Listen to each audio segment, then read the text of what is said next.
Giselle Miller, designer and organization specialist for Altered Spaces, Altered Lives. I like the title. Thank you.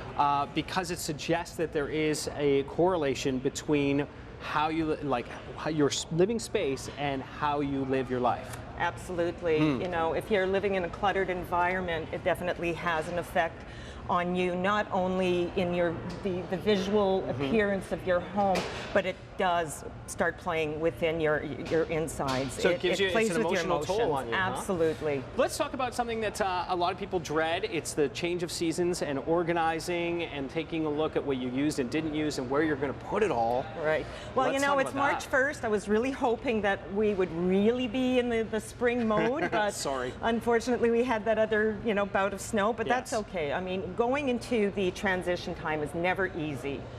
Those couple of weeks where there's still snow, it's raining, it's wet, You the don't know kids what to want to wear. go play. No, Right. you don't know what to wear. It is going to be wet when the kids are coming in. It's going to be wet when you come in. Number one thing is have a really good mat. These mats over here really absorb the water from your boots. Gotcha. So make sure that you have one of those. This is like a dish mat sometimes is made out of this, right? Yeah, Ultra absorbent. Dish mats, there's bath mats, they're everywhere now Great. in all different colors, different styles, but that is definitely a necessity, as well as another big large mat, because you're not going to just fit all your boots on that mat there.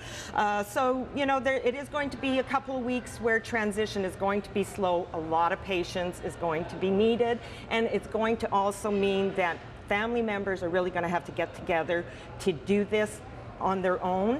They're going to have to make sure that they do a 20-minute maintenance program every day. What does that mean? That means that at the end of the day, with children, you might want to cut it into 2 10-minute segments, because You the know children, attention span obviously. isn't all that Right. great.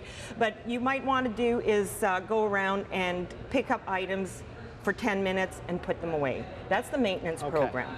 And you should be everyone should be doing 20 minutes a day of maintenance work. If you don't do 20 minutes a day of maintenance work, you're now into the weekend.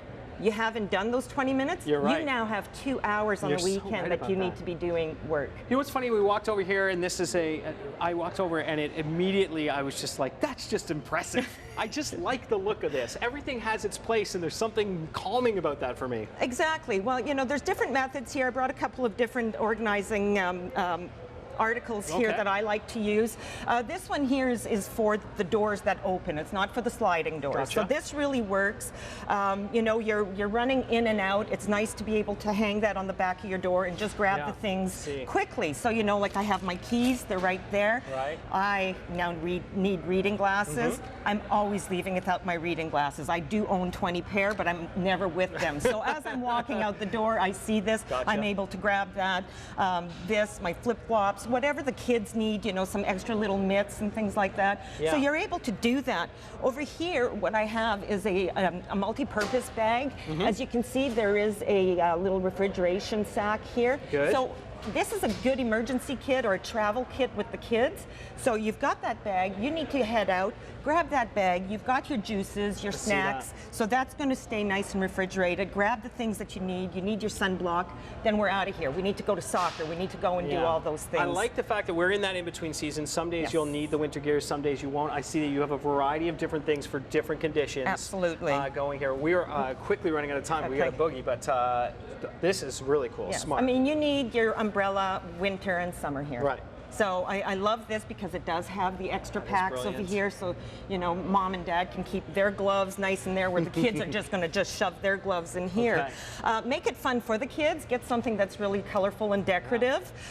Scarves. We are all, this is great. It all keeps them together instead of them all getting muddled into one big knot. And as we go to break, I just want to show this because I use these at home. These are fantastic. What's inside that? I have 3 parkas, 3 adult parkas in this one. So if you don't have an off-season closet where you can be hanging your items, then you're best to use one of these vacuum-type bags, because then you can just stick it under a bed, stick it under a couch, and it's gone for the season. Next year, just throw it in the dryer and do a little steam cycle, and away you go. You're ready to go. Altered Spaces, Altered Lives. Giselle Miller, we're going to talk to you about decor coming up in a moment on CTV Morning Live.